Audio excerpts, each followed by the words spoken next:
मेरे प्यारे दीनी इस्लामी भाइयों, हमारी आपकी सबकी जिम्मेदारी बनती है कि हम मुसलमान हैं और मुसलमानों की जिम्मेदारी क्या होती है कि खुद भी बुराई से बचना और लोगों को भी बुराई से रोकना, खुद भी अपने अंदर अच्छाई लाना और दूसरों तक अच्छाई की दावत देकर उनके घरों तक अच्छाई पहुंचाना, खुद भी इस्लाम पर चलना और अपने अहबाब को तबलीग इस्लाम देकर के उन्हें भी शरीयत मुताहरा सल्लल्लाहु ताला अलैहि वसल्लम पर चलने की ताकीद करना, यह हर एक मुसलमान की पहली जिम्मेदारी होना चाहिए। और यही काम मुसलमानों का था, लेकिन दौरे हाजिर में उस काम से मुसलमान हट चुके हैं और इस्लाम से शरीयत पर चलने से जब से मुसलमान हटे हैं, उसी की वजह है कि आज कौम मुस्लिम, मेरा समाज अल्लाह अकबर जमीन की पस्ती में धंसता चला जा रहा है। कौम मुस्लिम को जो अल्लाह ने इज्जत अता की थी, जो शान और जो वक़ार अल्लाह ने मुसलमानों को अता किया था, वो तमाम का तमाम इज्जत इक़्तिदार और मनसब मुसलमानों से छीन लिए जा रहे हैं और कौम मुस्लिम रुसवाइयों के दहाने पर खड़ी हुई है। जहां देखो, जिस जगह देखो, कौम मुस्लिम रुसवा नजर आती है, कौम मुस्लिम जलील होती नजर आती है। रुसवाइयां तो हो रही हैं और उन रुसवाइयों को मुसलमान देख भी रहे हैं और उन रुसवाइयों को देखने के बाद आपस में तबसरा भी किया जाता है, आपस में बातचीत भी होती है, आपस में गुफ्तगू भी होती है। 2-4 मिनट नहीं, आधा 1 घंटा नहीं, बल्कि घंटों घंटों दौरे हाजिर पर तबसरे करते हुए लोगों को बीत जाते हैं और ये कहते हैं, देखो मुसलमानों की आज क्या हालत हो चुकी है, मुसलमान कितना परेशान है, मुसलमान कैसे गर्दिशों में घिरा हुआ है, कौम मुस्लिम आज किस तरीके से बर्बाद हो रही है। अल्लाह अकबर, तमाम तर ये तबसरे किए जाते हैं, लेकिन ये तमाम तर जो हमारे सामने कारनामे आ रहे हैं, जो मजलूमियत हमारे ऊपर आई है और हम जो मजलूमियत के दरवाजे पर रहकर अपनी जिंदगी गुजार रहे हैं, रुसवाइयां हमारे दामन में हैं, हम परेशानियों में घिरे हुए हैं। हम इस पर तो तबसरा करते हैं, लेकिन ये नहीं ख्याल करते आखिरकार ये परेशानियां आग किस सबब से रही हैं, ये गर्दिशें आग किस बुनियाद से रही हैं, ये तमाम मुश्किलात जिनका हम रोजमर्रा सामना कर रहे हैं, ये मुश्किलात आग किस बुनियाद से रहे हैं। इस पर हमारी कोई ध्यान नहीं जाता, हम इस पर कोई तवज्जो नहीं देते, हम इस पर कोई ख्याल नहीं करते, हम इस पर कोई तबसरा नहीं करते। तबसरा है तो सिर्फ इस बात का तबसरा है, गुफ्तगू है तो सिर्फ इस बात पर गुफ्तगू है, बात की जाती है तो सिर्फ इस बात पर बात की जाती है कि देखो फला कितना जालिम है,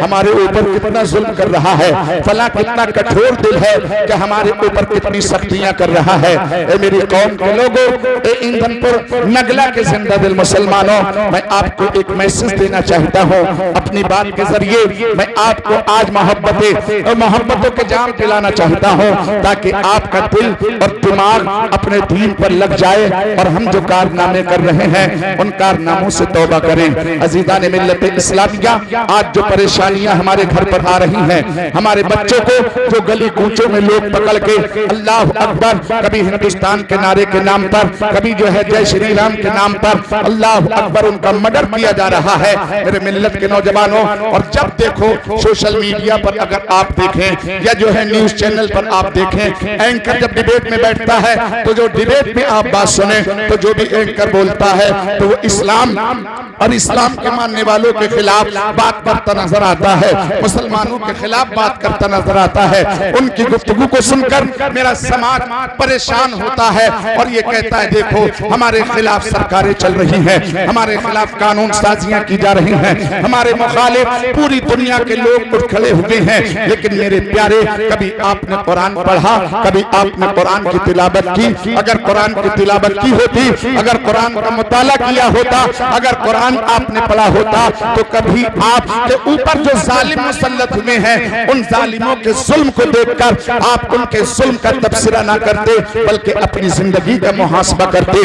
आज जो पूरी दुनिया के अंदर जुल्म और ज़्यादती का शिकार मुसलमान हो रहे हैं, अल्लाह अकबर, अगर उसका तबसरा करने की बजाय अगर आप कुरान को पढ़ा होता, अगर आपने कुरान का मुताला किया होता, तो उनके जुल्म और जबर का तज़किरा करने की बजाय आप अपने अमल का जायजा लेते, आप अपने चलने फिरने का जायजा लेते, आप अपने उठने बैठने का जायजा लेते, आप अपने घर के माहौल का जायजा लेते, आप अपने मुआशरे का जायजा लेते, तो आपको खुद पता चल जाता ये सख्तियां हमारे ऊपर किस वजह से आई है, ये जालिम जो हमारे ऊपर मुसल्लत हैं किस बुनियाद से आए हैं। ये अपनी मर्जी से तख्त पर नहीं बैठे हैं, इनको इक़्तिदार अपनी मर्जी से नहीं अता किया गया है, बल्कि आप कुरान पढ़ोगे, कुरान के अंदर साफ तौर पे ये इरशादात अल्लाह ने फरमाए हैं कि मेरे लोगों, अगर तुम मेरे राह रात से अगर भटक जाओगे, मेरी बारगाह से अलहदा हो जाओगे,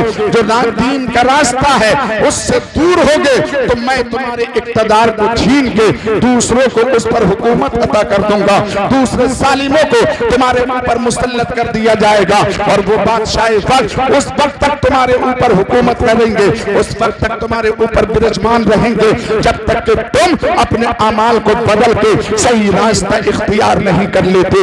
आओ जरा मुताला करते हैं, अब तारीख का वो बाब मैं आपके सामने रखूं ताकि आपकी जिंदगी के अंदर इनकलाब पैदा हो जाए। अज़ीज़ान मिल्लत इस्लामिया, चंगेज खान का नाम हर एक इंसान जानता है, और उसके बेटे की तारीख हलाकू खान का कैसा जुल्म और जबर रहा। अल्लाह अकबर, ऐसा जालिम हाकिम दुनिया ने नहीं देखा।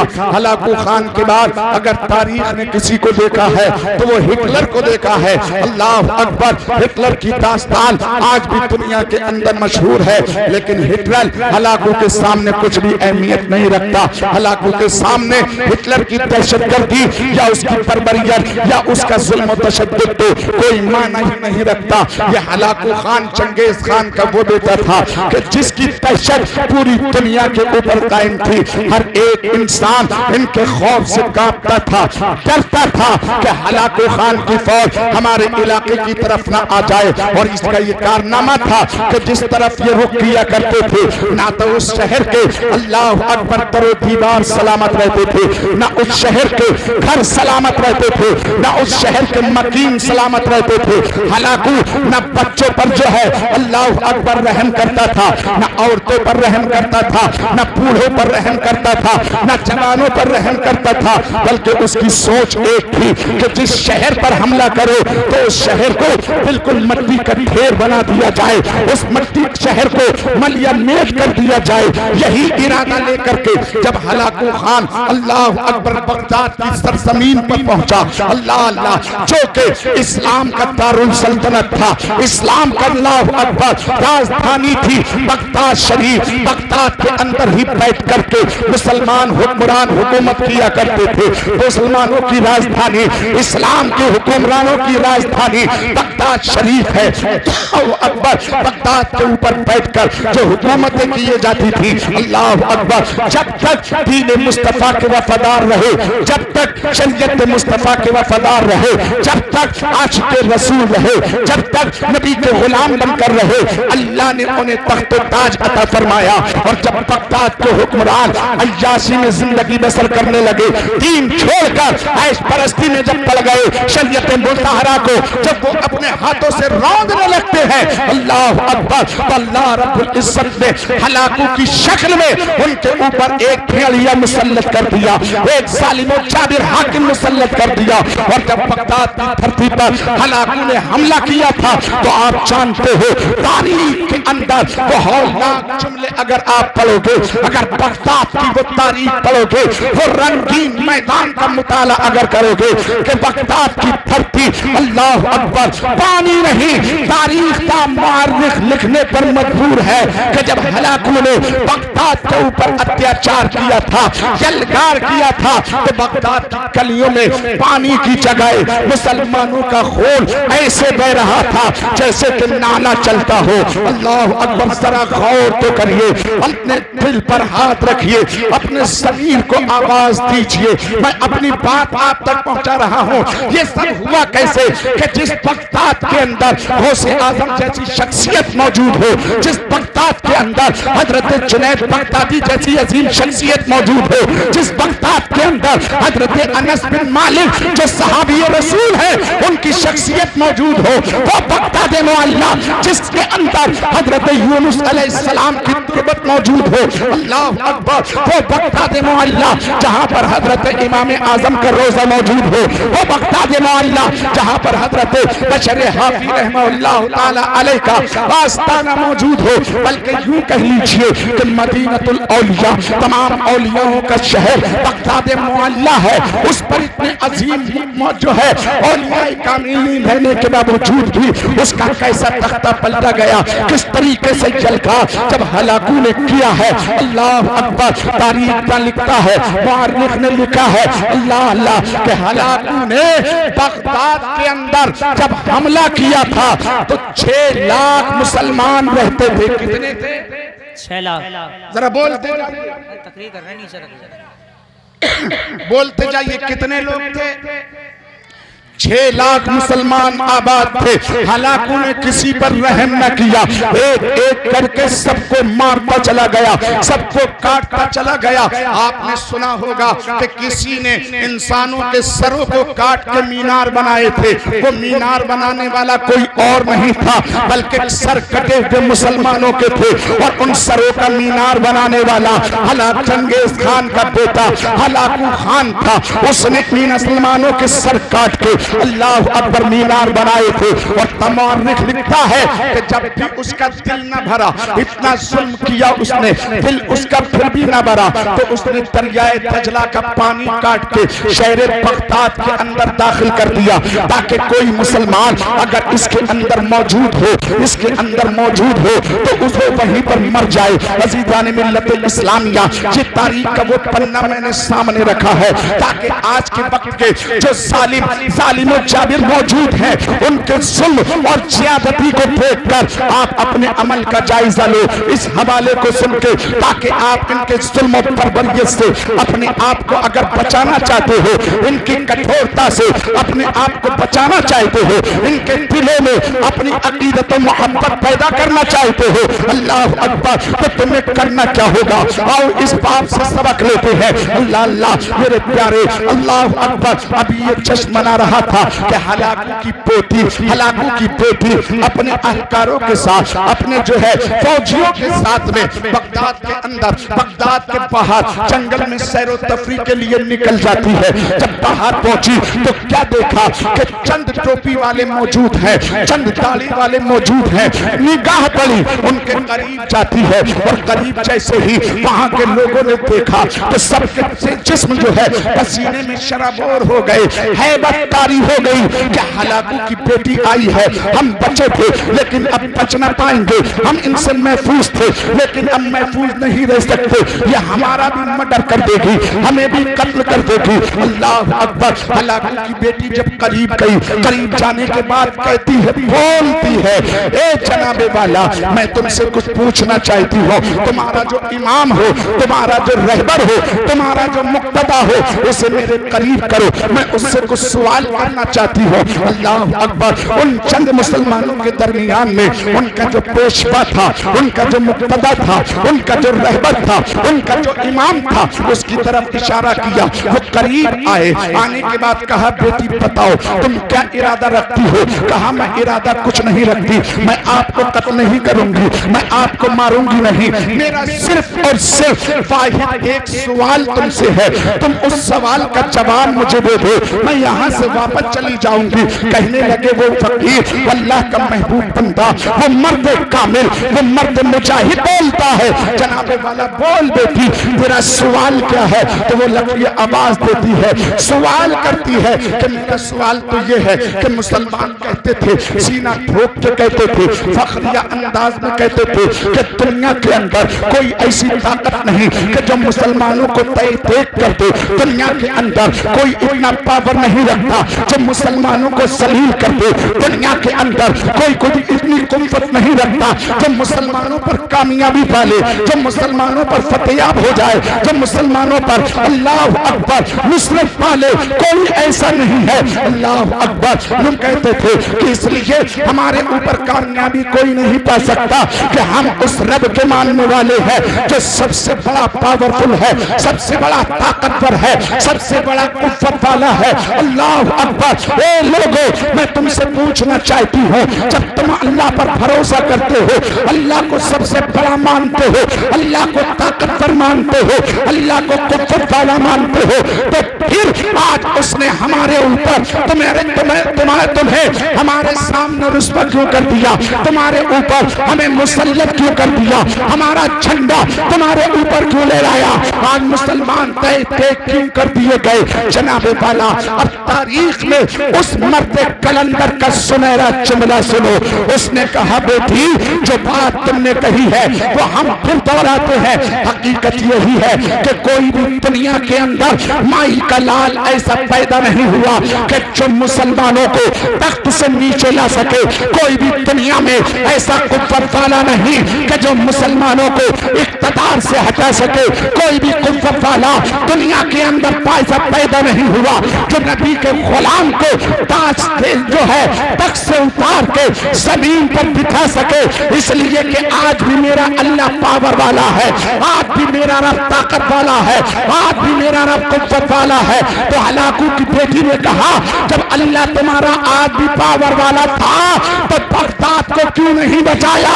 बगदाद वालों की मदद क्यों नहीं की? बगदाद वालों को हमने रुस्वा कर दिया।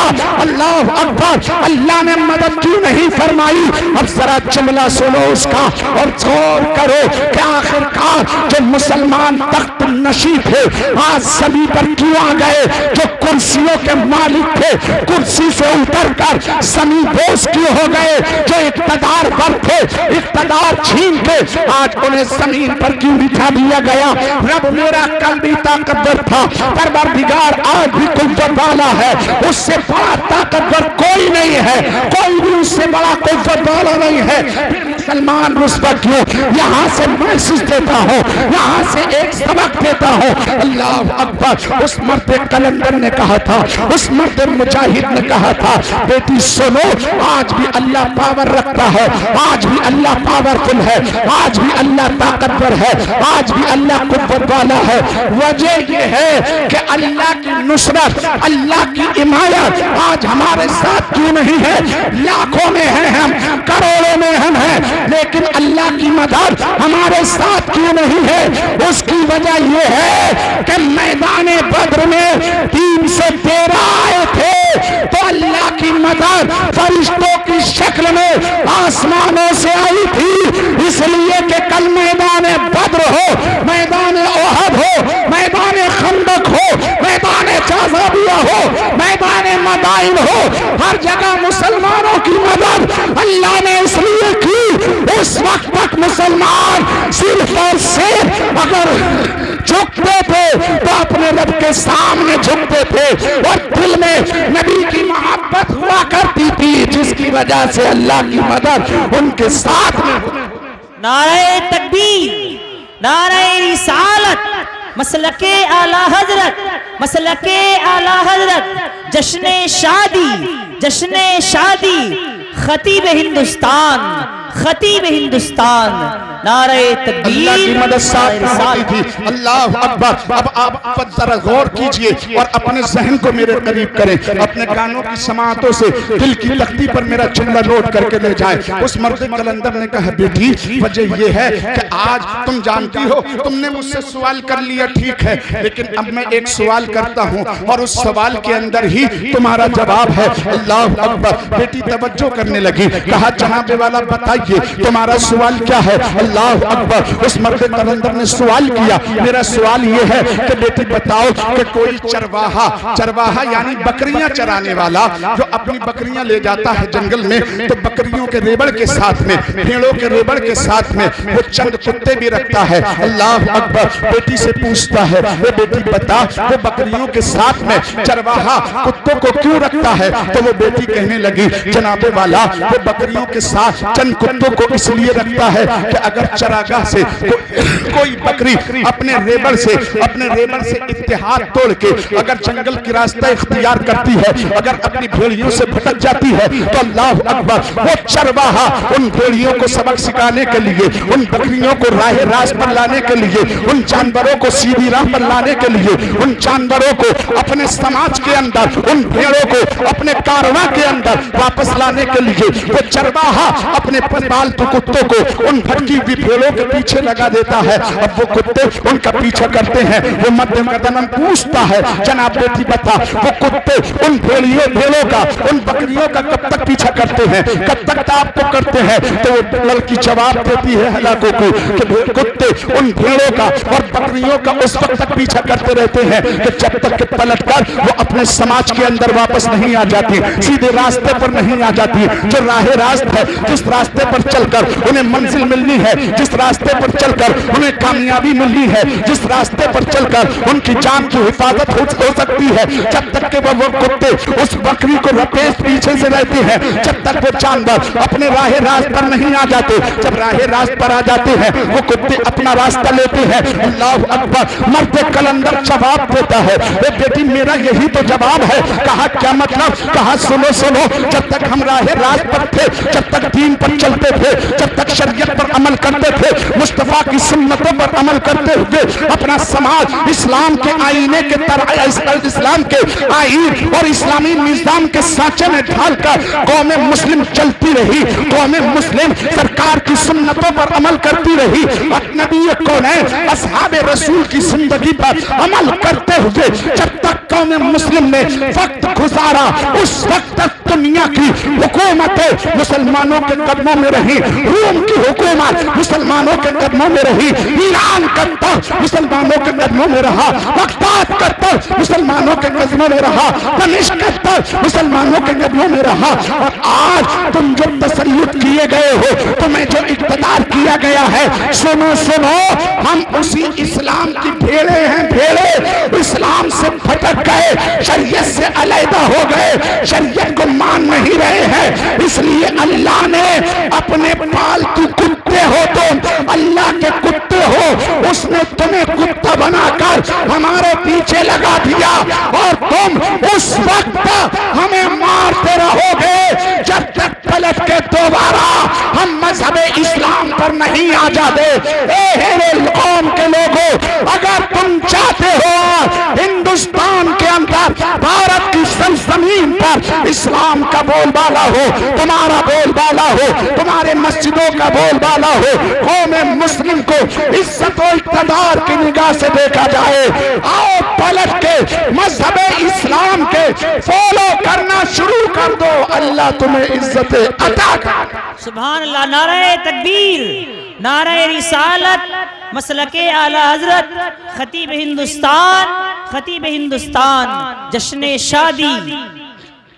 बहुत अच्छे, माशाअल्लाह। हमारी जिम्मेदारी बनती है, हम क्या कहें, क्या सुनाएं, क्या बताएं। एक कमी हो तो कोई बताएं, एक ऐब हो मुसलमानों के अंदर कोई बताएं, एक बुराई हो कोई बताएं। अल्लाह अकबर। आज जो भी मुसीबतें, जो परेशानियां मुसलमानों पर आती हैं, वो किस वजह से आती हैं? उठाओ कुरान, पढ़ो कुरान, अल्लाह की पवित्र किताब का मुताला करो। ये किताब ताकों की जीनत बनाने के लिए नहीं है।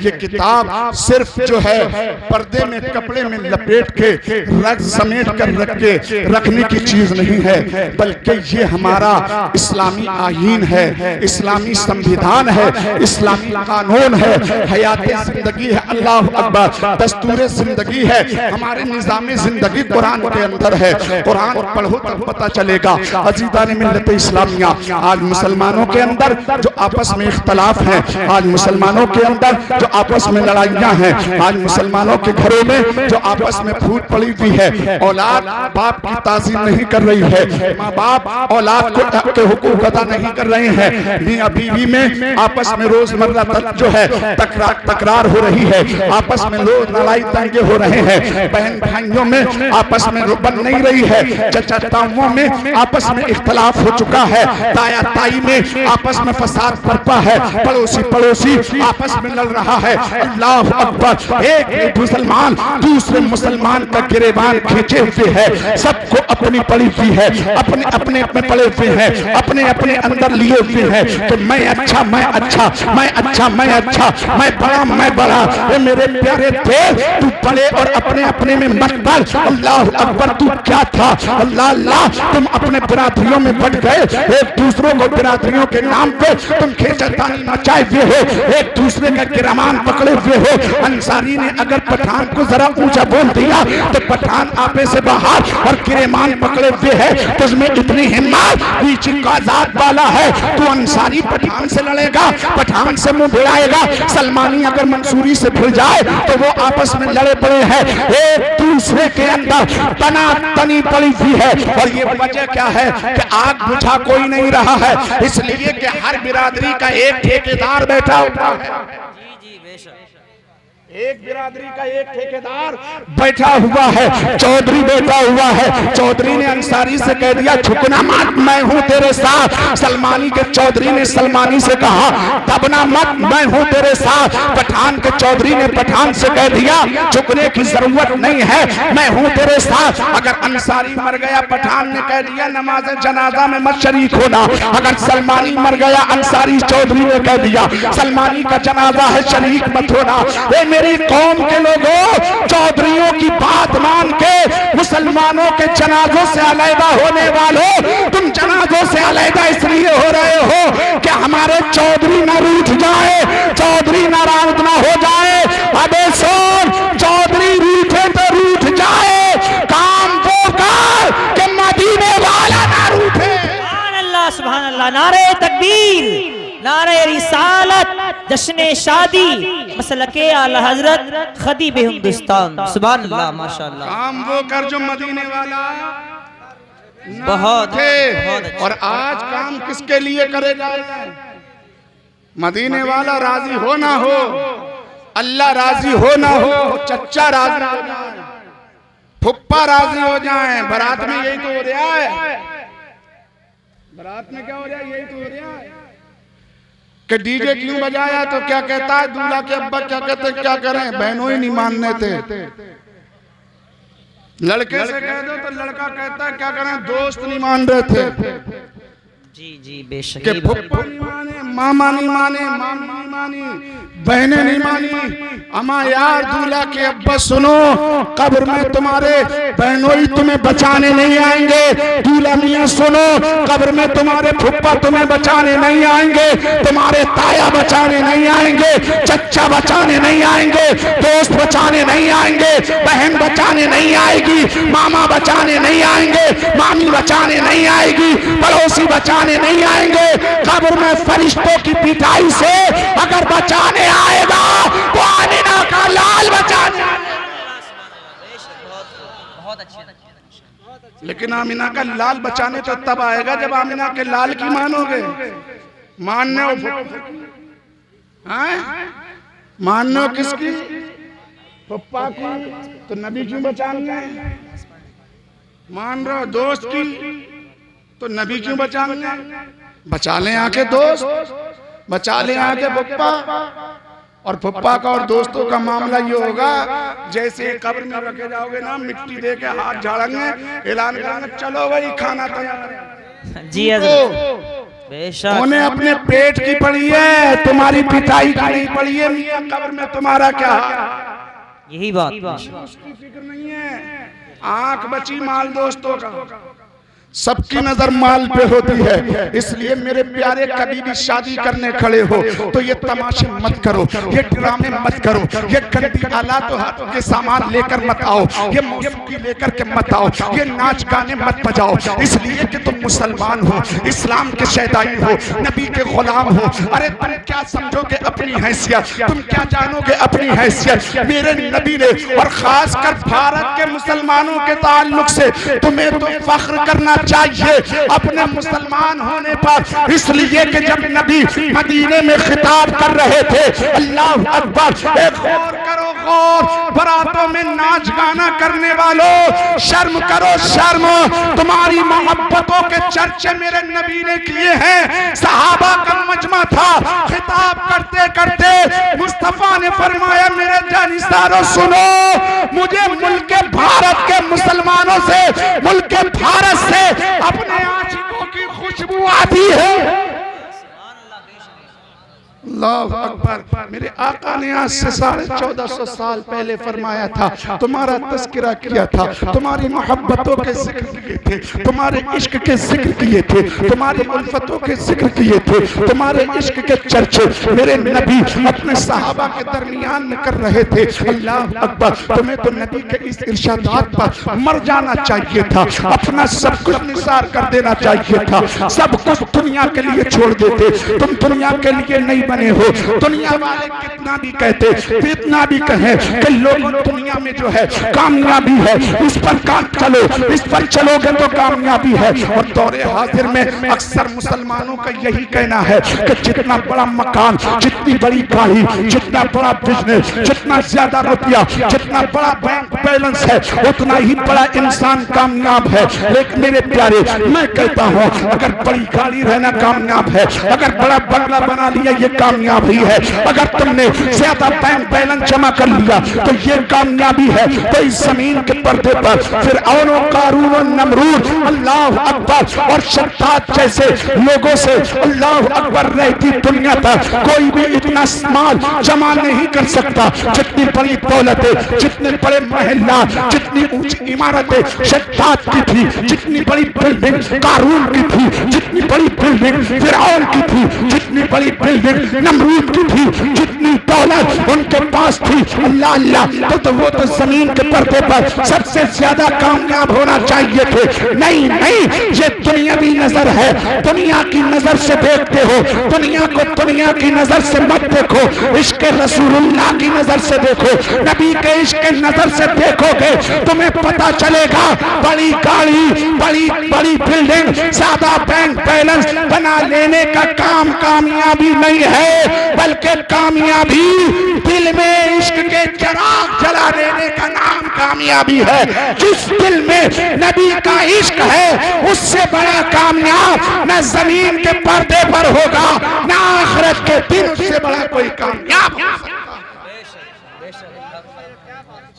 मेरे प्यारे दीनी इस्लामी भाइयों, सुभान अल्लाह, सुभान अल्लाह।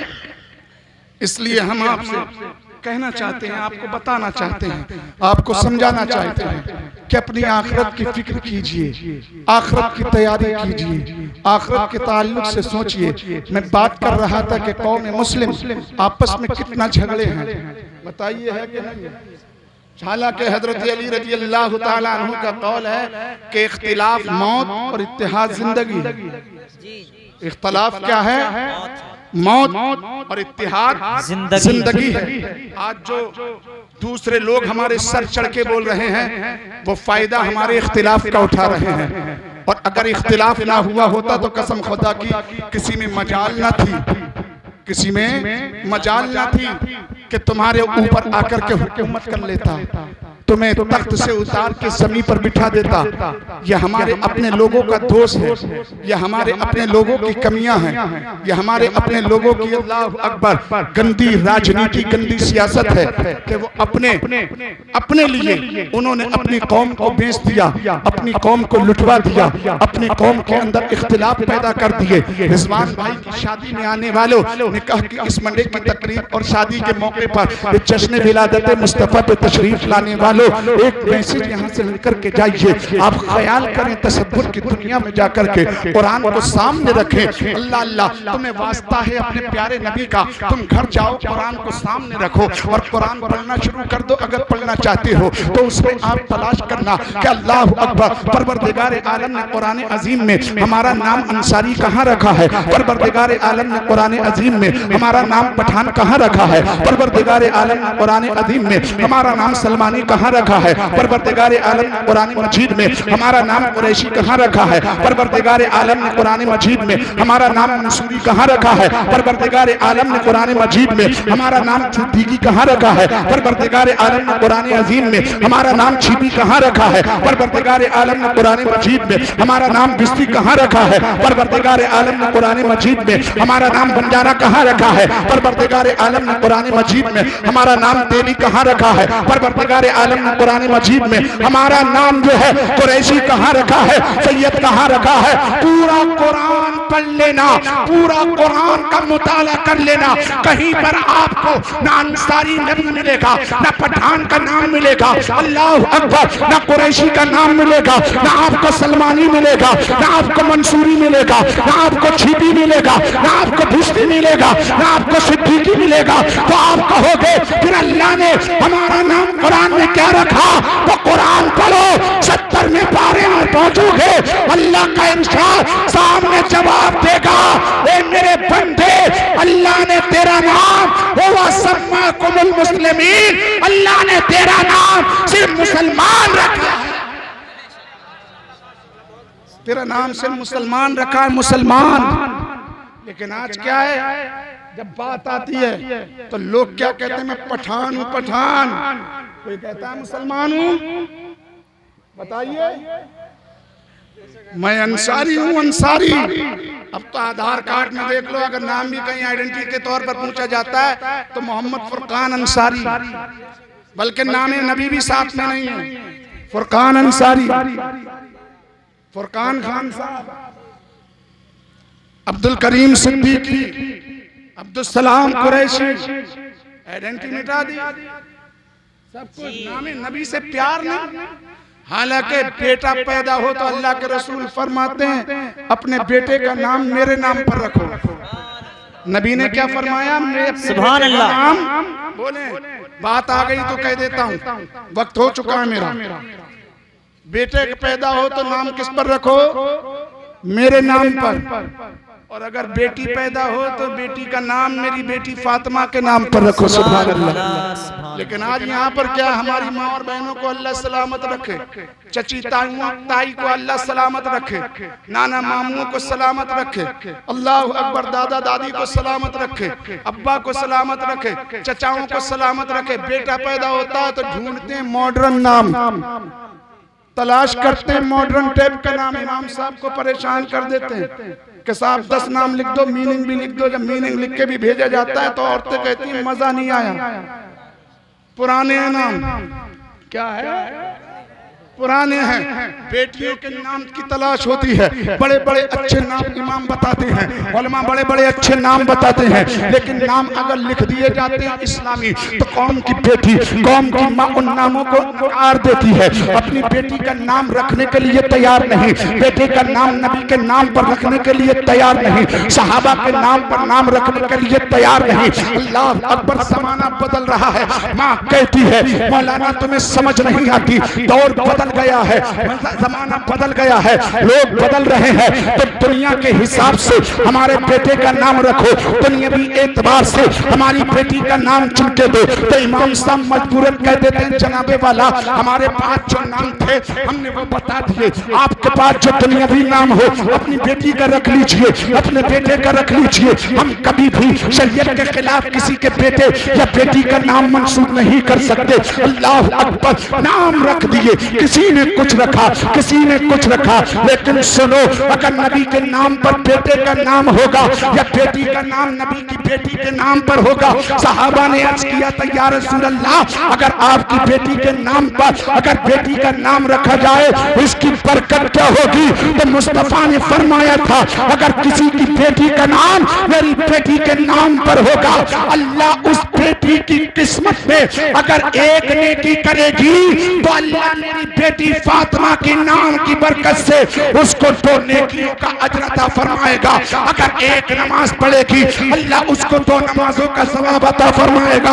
असाब अर्ज करते हैं या रसूल अल्लाह, अगर आपके नाम पे नाम रख लिया तो आका फरमाते हैं मेरे नाम की निस्बत इतनी अजीम है, इतनी अजीम है, इतनी बरकतों वाली है कि कल कयामत के दिन रब की बारगाह से जब नफ्सी नफ्सी का आलम होगा, सब भागते होंगे, सब दौड़ते होंगे, उस वक्त एक मुनादी निदा देगा, उदखुलू या मोहम्मद, ए मोहम्मद उदखुलुल जन्ना, ए मोहम्मद जन्नत में दाखिल हो जाओ। तो जिसका नाम मेरे नाम पर मोहम्मद होगा, हर एक मोहम्मद नाम का दौड़ता हुआ जन्नत के दरवाजे पर जाकर खड़ा हो जाएगा। रिजवाने जन्नत रोकेंगे, कहेंगे क्यों आए हो? कहा सुना नहीं, मुनादी ने निदा दी है या मोहम्मद उदखुल फिल जन्ना, ए मोहम्मद जन्नत में दाखिल हो। मेरा नाम मोहम्मद है, मेरा नाम मोहम्मद है, मेरा नाम मोहम्मद है। हर एक मोहम्मद नाम का चीखता होगा मुझे जन्नत में जाने दो, जन्नत में जाने से रोका ना जाए। रिजवाने जन्नत कहेगा लोगों ये ऐलान तुम्हारे लिए नहीं बल्कि मोहम्मद रसूलुल्लाह के लिए है। जब रिजवाने जन्नत इतना कहेंगे तो वो मोहम्मद नामी लोग कहेंगे तुमने सुना नहीं, ये खालिस ऐलान मुतलक ऐलान है, मोहम्मद रसूलुल्लाह के लिए खास नहीं किया गया बल्कि नाम मोहम्मद के लिए किया गया है, इसलिए हमें जाने दिया जाए। जब रिजवाने जन्नत और नाम मोहम्मद से जो निस्बत रखने वाले होंगे आपस में जब बात पड़ेगी, मुनादी निदा देगा रब के हुक्म से, ए रिजवाने जन्नत मामला क्या है? तो रिजवाने जन्नत अर्ज करेंगे मौला तेरा ऐलान था ए मोहम्मद जन्नत में चले जाओ, नबी के लिए था, लेकिन यहाँ तो ये लाखों नाम मोहम्मद लिए खड़े हैं, ए मौला क्या इनके लिए भी जन्नत का मुस्ता है? तो उस वक्त आवाज आएगी ए रिजवाने जन्नत जिसका नाम मेरे नबी के नाम पर है उसे जन्नत से रोका ना जाए, नबी के नाम की बरकत से उसे भी जन्नत का दूल्हा बना दिया जाए। प्यारे दीन इस्लामी भाइयों, लेकिन आज हम क्या करते हैं, हमारा क्या है, हमारे हालात क्या हैं, ये सब जान रहे हैं। ये लोगों इसलिए समझिए, अपने आप को बदलिए, अपने किरदार को बदलिए, अपने आप को बदलिए, इश्क़ रसूलुल्लाह सल्लल्लाहु अलैहि वसल्लम के जाम कीजिए। अपने बच्चों को वो सिखाइए जो मेरे आका ने दर्स दिया है, अपने बच्चों के हाथों में वो चीज दीजिए कि जिन चीजों के जरिए मेरी कौम की भलाई, मेरे कौम की कामयाबी छुपी हुई है, मेरे कौम की आफियत छुपी हुई है, मेरे कौम की जिंदगी की कामयाबी की जमानत, फतह व नुसरत की जमानत जिन चीजों में पोशीदा है वो चीज मेरी कौम के लोग अपने बच्चों के हाथों में दें। आखिरी बात 2 हदीसें पेश करके इंशाअल्लाह मुकम्मल कर दूं और इन 2 हदीसों को कोट कर रहा हूं, आप इनको अपने ज़हन-नशीन दिल की तख्ती पर लिख करके लेकर के जाएं। आज मेरी कौम के लोग, आज मेरे समाज के लोग, मेरे घर के बुजुर्ग हजरात अपने बच्चों को सब कुछ सिखाते हैं, दुनियावी नॉलेज अपने बच्चों को देते हैं। खेती किसानी करने वाला किसानी की नॉलेज देता है, बागबानी करने वाला बागबानी की नॉलेज अपने बच्चों के हवाले करता है, दुकान करने वाला दुकान की नॉलेज अपने बच्चों को देता है, तिजारत करने वाला अपने बच्चों को तिजारत का तरीका सिखाता है, बिजनेसमैन अपने बच्चों को बिजनेस की नॉलेज सिखाता है, जो फैक्ट्री का ताल्लुक रखता है, फैक्ट्री चलाने वाले हैं वो अपनी फैक्ट्री के तजुर्बे अपने बच्चों के हवाले करते हैं, जो जिस चीज से ताल्लुक रखता है वो उस चीज को अपने बच्चों के हवाले करता है। लेकिन आओ जरा, जिस नबी के हम मानने वाले हैं, जिस नबी का हम कलमा पढ़ने वाले हैं, जिस नबी के दीन को, जिस नबी की शरीयत पर अमल हम करने वाले हैं, उस नबी ने हमें क्या सिखाने का आदेश दिया है। मुस्तफा जाने रहमत का क्या इरशाद है कि हम अपने बच्चों को अपनी आगोश में क्या सिखाएं, अपने बच्चों को क्या नॉलेज दें, अपने बच्चों को क्या तालीम दें, अपने बच्चों को सबसे पहले कौन सा पैगाम दें। तो आओ जरा सुनते हैं हदीस रसूल, अल्लाह अकबर, मेरे आका फरमाते हैं अद्दिबू औलादकुम अला सलासति खिसाल, ए लोगों तुम अपनी औलादों को सबसे पहले 3 चीजें सिखाओ, 3 चीजों की तालीम अपने बच्चों को दो, 3 चीजों की तरबियत अपने बच्चों के हाथों में दो। अल्लाह अकबर, सहाबा अर्ज करते हैं या रसूल अल्लाह, वो 3 चीजें क्या है जो अपने बच्चों के हवाले हम करें। अल्लाह अकबर, मुस्तफा फरमाते हैं अल्लाह अल्लाह हुब्बा नबीकुम, सबसे पहले तुम अपने नबी की मोहब्बत अपने बच्चों के दिलों में पैबस्त करो, अपने नबी का इश्क अपने बच्चों के दिलों में पैबस्त करो, अपने नबी के इश्क का चिराग अपने बच्चों के दिलों में रोशन करो। और दूसरी चीज हुब्बा अहले बैतिकुम, और दूसरी चीज ये है कि मेरी आल की मोहब्बत अपनी औलादों के हवाले करो, मेरी आल की मोहब्बत अपने बच्चों को सिखाओ। तीसरी चीज मुस्तफा फरमाते हैं वह हुब्बा तिलावतुल कुरान, और तीसरी चीज ये है कि अपने बच्चों को कुरान सिखाओ, अपने बच्चों को कुरान पढ़ना सिखाओ। लेकिन आज जरा गौर करें, हमने अपने बच्चों को फिल्म इंडस्ट्रीज की मोहब्बत तो दी, हमने दुनिया की मोहब्बत, खेती किसानी के तजुर्बे तो दिए, दुनिया के पीछे चलने के तजुर्बे तो दिए। अल्लाह अकबर, दुनिया की मोहब्बत अपने बच्चों को तो सिखाएं,